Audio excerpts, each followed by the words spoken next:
So আজ ছিল আমার শ্যুট। তো শ্যুটে যাওয়ার আগের কথা কিছু বলি। আমি বসেছিলাম অনেকক্ষণ ধরে, তো এসে দেখি আমি ট্রেন প্রত্যেকদিন চেক করি, বাট আজকে চেক করিনি। চেক না করার ফল হচ্ছে ট্রেন 1 ঘন্টা লেটে আসছিলো। যাই হোক, ওই ব্যাগটা আমি কিনেছি, তোমাদেরকে পরে আমি ভালো করে দেখাবো।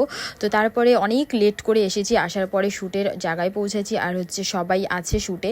তো শ্যুটে গিয়ে শ্যুট শুরু করে দিলাম, বেশি লেট করলাম না যেহেতু এতটা লেট হয়ে গেছিলো আমার। তো শ্যুট করার পরে আর কি যে শর্টসগুলো হয় না, বাঙালি শর্টসগুলো, সেগুলো হবে। তোমরা অবশ্যই সেই চ্যানেলে গিয়ে দেখতে পারো, তোমরা যদি দেখতে চাও কমেন্ট করে বলবে। তো তারপর আমি স্টেশনে আসলাম। স্টেশনে এসেও আমি বসেছিলাম, কারণ আমার সাথে দেখা করতে আসবে 3 জন। আর এই দেখো, এই ট্রেনটা ছিল, সেই ট্রেনটা আমি ছেড়ে দিয়েছি। তারপর আসছে সবাই দেখা করতে। আসার পরে এই দেখো মিস্টার আমার জন্য আবার খাওয়া নিয়ে এসেছিলো, যেহেতু আমি কিছু খাইনি দুপুরবেলা। তো এই খাওয়াটা নিয়ে এসেছিলো, এটা আমার জন্য না, সবার জন্য। তো আমরা সবাই মিলে এটা খেলাম। খাওয়া দাওয়া করে সবাই গল্প করছিলাম, একটু ফটো তুললাম। তারপরে এই যে ব্যাগটা তোমাদেরকে দেখাচ্ছি, এই ব্যাগটা মাত্র 100 টাকা, সত্যি কথা, আমি ট্রেন থেকে নিয়েছি। তো এখন বাই, পরবর্তী ভিডিওর জন্য ফলো করে রাখো, টাটা।